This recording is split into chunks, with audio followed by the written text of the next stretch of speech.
What George Bush has been trying to do as part of his effort to accumulate more power in the presidency is he's been saying, well, I can basically change what Congress passed by attaching a letter saying, I don't agree with this part or I don't agree with that part. I'm going to choose to interpret it this way or that way. That's not part of his power. But this is part of the whole theory of George Bush, that he can make laws as he's going along. I disagree with that. I taught the Constitution for 10 years. I believe in the Constitution, and I will obey the Constitution of the United States. We're not going to use signing statements as a way of doing an end run around Congress. All right? Obama guaranteed that once president, he would stop the unconstitutional practice of issuing signing statements through which the executive branch illegally usurps the legislative power of Congress. Congressman Kucinich, when he introduced his 60 articles of impeachment against Bush Jr., I think one was the signing statements. The form of the resolution is as follows. A resolution, articles of impeachment of George Bush, President of the United States. Resolved, that President George W. Bush be impeached for high crimes and misdemeanors.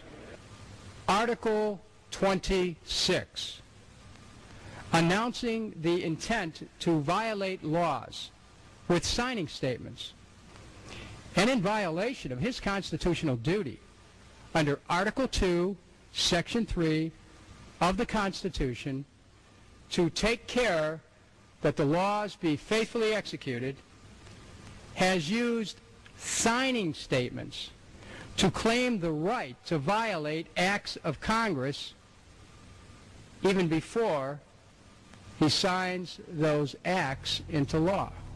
The same analysis would apply to Obama, and a fortiori because he taught constitutional law. He knows better. He's a lawyer licensed to practice law, who, as I am, who took an oath when he was licensed to uphold the Constitution and laws of the United States of America. With his signature on the spending bill also came Obama's first signing statement, a presidential declaration freeing him from following some of the bill's contents. I believe in the Constitution, and I will obey the Constitution of the United States. We're not going to use signing statements as a way of doing an end run around Congress. All right? He also promised that he would call on Congress to take at least 5 days to read new legislation before it was voted on. When there's a bill that ends up on my desk as president, you, the public, will have 5 days to look online and find out what's in it before I sign it, so that you know what your government's doing. But from his first day in power, he has aggressively pressured Congress to quickly pass bills before lawmakers and the public even have a chance to see them. Will state his parliamentary inquiry. Speaker, in order to try to figure out what we're doing, how much damage the country, I tried to get a copy of the bill. We have out here on the table 2454 that has 1,090 pages in it, but I've understood since debate in here that there's another 300 pages that were added in the middle of the night. My inquiry is, how do I get a copy of the other 300 pages that people on here or here on the floor hadn't had a chance to read or see? Where do we get that before we cram this down on the American people? Is there somewhere physically in the House of Representatives a copy of what we're voting on?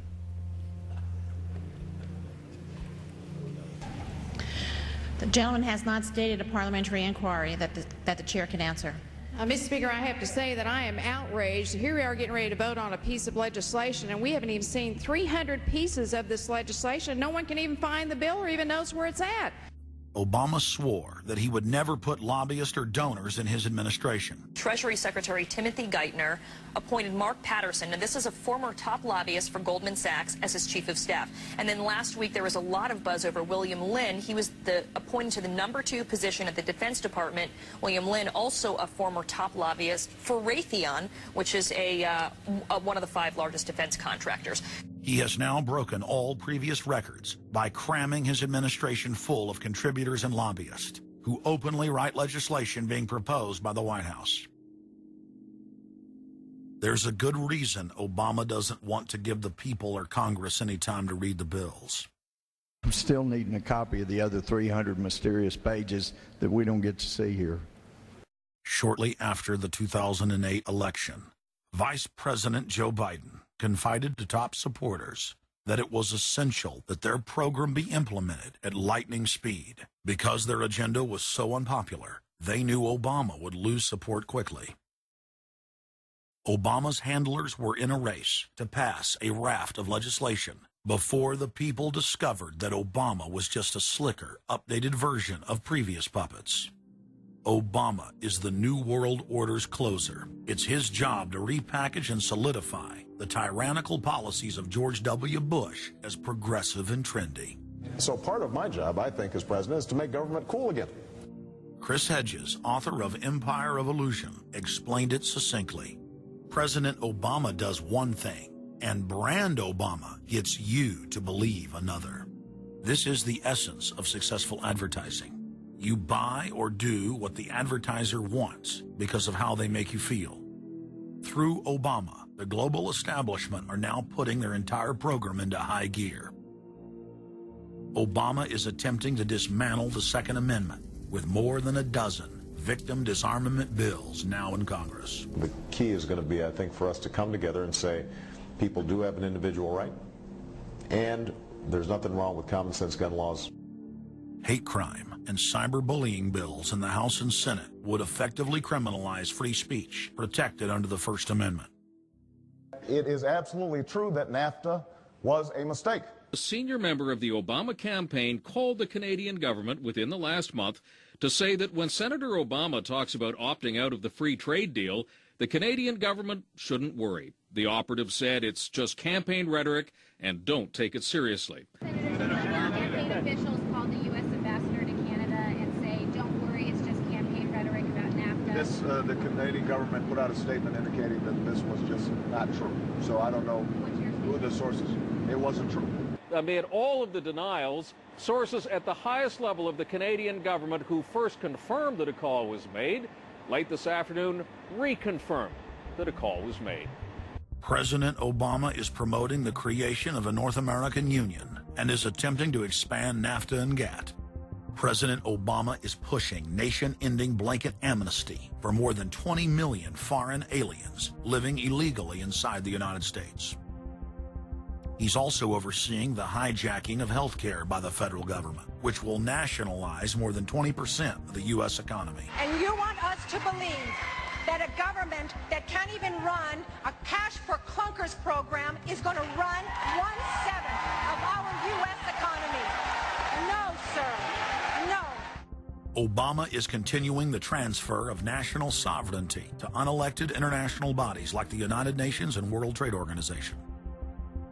And most important of all, under the cover of banking reform, Obama wants to hand dictatorial power over the United States economy to an offshore private banking cartel known as the Bank of the World. Richard, what happened to all those threats from France's president about storming out and about having a global regulator who is going to reach across borders and be able to deal with markets no matter what country they were in? They have opened up the idea of there being some form of other regulator across countries, and I think that's going to come back. So is this some sort of new world order, which Gordon Brown kind of alluded to?